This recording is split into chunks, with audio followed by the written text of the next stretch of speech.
You're with the deep dive, and today we're heading to Morocco. Well, maybe not literally, but we're exploring it. Forget the usual postcard images for a second. Right. Imagine like a land that just unfolds with these incredible contrasts. You've got snow-capped mountains, then endless desert dunes, and a coastline where these ancient cities meet, believe it or not, world-class surfing. It's an amazing mix, isn't it? Really captivating. Totally. So our mission today is simple. Cut through all the information out there. We're using our source, Sheshabaka, to really pull out the absolute must-see treasures. Kind of the highlights. Exactly. We're giving you a shortcut, basically, to understanding what makes this country so special.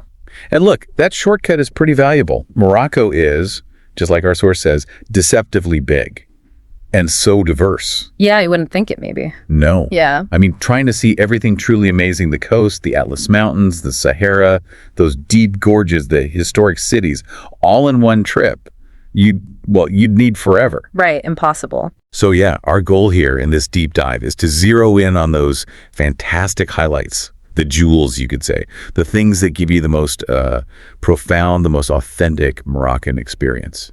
So you get the grandeur without feeling totally lost in the scale of it all. Precisely. You can actually appreciate it. Okay, too. So let's unpack this. Let's start our journey deep inland, far from the busy cities, you know. Right. Imagine these landscapes. Towering peaks, hidden valleys. And the first jewel we're looking at is Todruk Gorge. Yes. Beautiful. The source calls it a truly beautiful setting. It's nestled in these isolated valleys right at the foot of the high Atlas Mountains. Right. Now, lots of people just, rush through, maybe a quick photo on a desert tour from Marrakech. Yeah, the drive-by. But the source really pushes for staying longer, like a night or two. What's the big deal about staying? What do you gain? Well, it's about really being there, not just seeing it. Immersion versus just like observation. The source says, quick stop, you just see how big the cliffs are, but stay a night or two. You see them change color with the light, dawn, sunset. It's supposed to be incredible. Wow. And you get this quietness, this deep tranquility that's just completely different from the buzz of Marrakech. It's not just looking at the gorge, it's feeling it. Feeling its age, maybe. Exactly. Feeling its ancient pulse. And crucially, it mentions getting a chance to connect with the local Berber communities more genuinely, outside the usual tourist rush. That makes sense. A real discovery moment, culturally and naturally. Yeah. That's the idea. Okay, that leads perfectly from the gorge to the, bigger picture. The Atlas Mountains themselves. The main event, almost. Right. The source talks about more than just hiking. It describes trekking through these really high, often snowy peaks. Yeah, proper trekking. And it emphasizes this feeling of being genuinely off the beaten path, like hardly anyone else around. That sense of solitude. Yeah, miles from anything. Even though the desert isn't actually that far away geographically, it paints this picture of like rugged beauty and real exploration. And if you connect that to the bigger picture, it really highlights how environmentally spectacular Morocco is. Right. The High Atlas, for instance, isn't just some hills. It's got Toubkal, North Africa's highest peak. That's serious trekking. Wow, okay. And the source points out, hiking there isn't just exercise. You're walking on trails that are centuries old, used by Berber communities, semi-nomadic ones even. So you're stepping into history, sort of? Exactly. A living, ancient landscape, unique ecosystems, this incredible resilience you feel in the land itself. It's such a powerful contrast to the busy Medinas and cities. Okay, so from that crisp high mountain air, we take a sharp turn. We're heading down into the vast, silent heart of the Moroccan desert. A big shift. Huge shift. The source promises this experience will just, blow you away if you've never been in a proper desert. It changes how you think about space, about silence. And it really delivers on that promise, according to the source. It's very clear. Spending evenings under the stars at a desert camp. I can picture that. Where the Milky Way just stretches out like a painting against pure black. Oh. And watching the sunset from a camel's back, seeing the dunes shift through all these oranges and purples. Sounds incredible. The source literally calls these among the best things to do in Morocco. Not just pretty then, really top tier. Yeah, and it's not just the visual spectacle. It's the quiet, this profound silence, especially places like Erg Chebi Dunes near Matsuga. A sense of timelessness.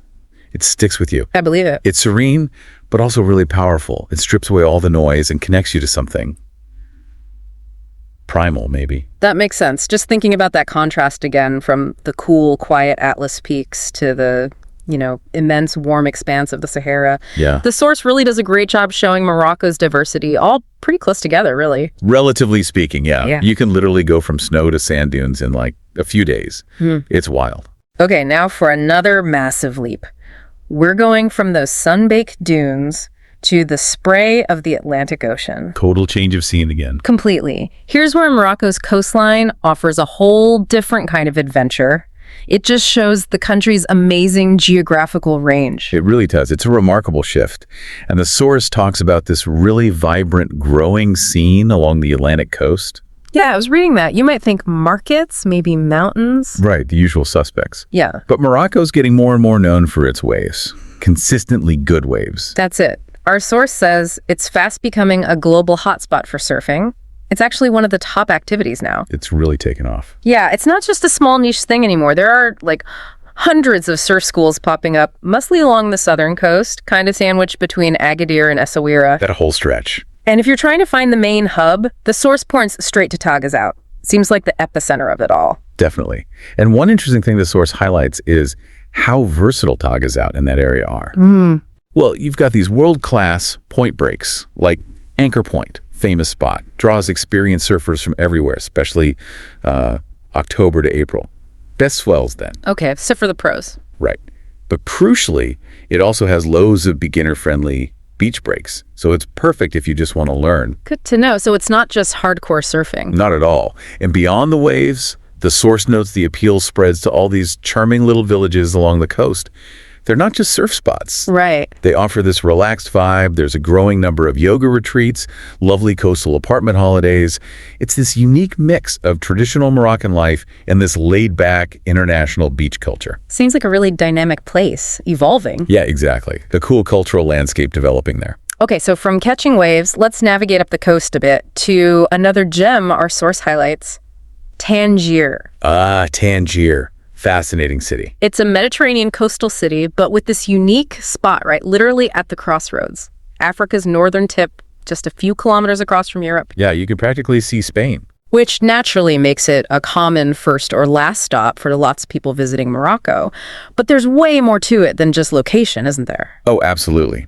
The source really digs into Tangier's incredibly rich history. It paints it as this city that's always been a blend, a true melting pot. How so? Well, it talks about its bohemian past, how it attracted this amazing crowd of European and North American artists, writers, expats. Paul Bowles, Burroughs, Kerouac.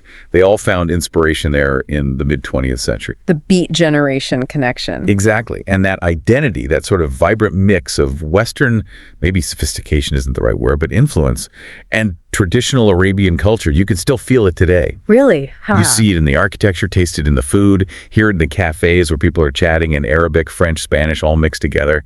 It's a city that kind of defies easy labels, constantly changing, but still holding on to its deep history. Okay, so let's recap this deep dive. We've covered a huge range of Moroccan experiences, haven't we? We really have quite a journey.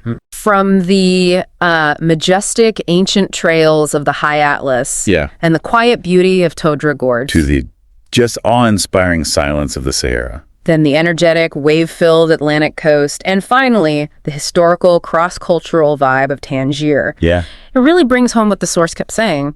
Morocco's diversity is massive. You just cannot see it all in one go. Not a chance. Which is exactly why focusing on these specific, fantastic highlights is so useful. You're not just ticking boxes, you're getting the essence of what makes Morocco so compelling. Which I think raises a really important question for you listening right now. Okay. How do these different highlights, these distinct snapshots from our source, shape your idea of exploring Morocco? Ah, right. Personalizing it. Yeah.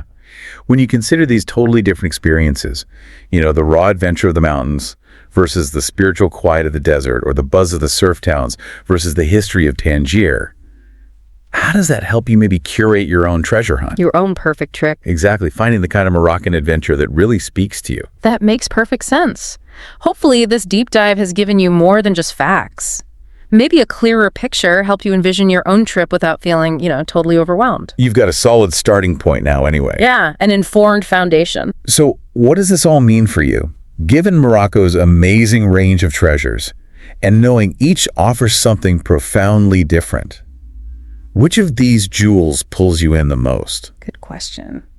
Is it going to be the quiet challenge of those Atlas trails, the deep magic of a desert night, the thrill of the Atlantic waves, or maybe digging into the layers of history and culture in Tangier or another city? Lots to think about. Whatever you're leaning towards, we really hope this deep dive sparks your imagination, helps you start planning your personal Moroccan adventure. Definitely. Until next time, keep exploring.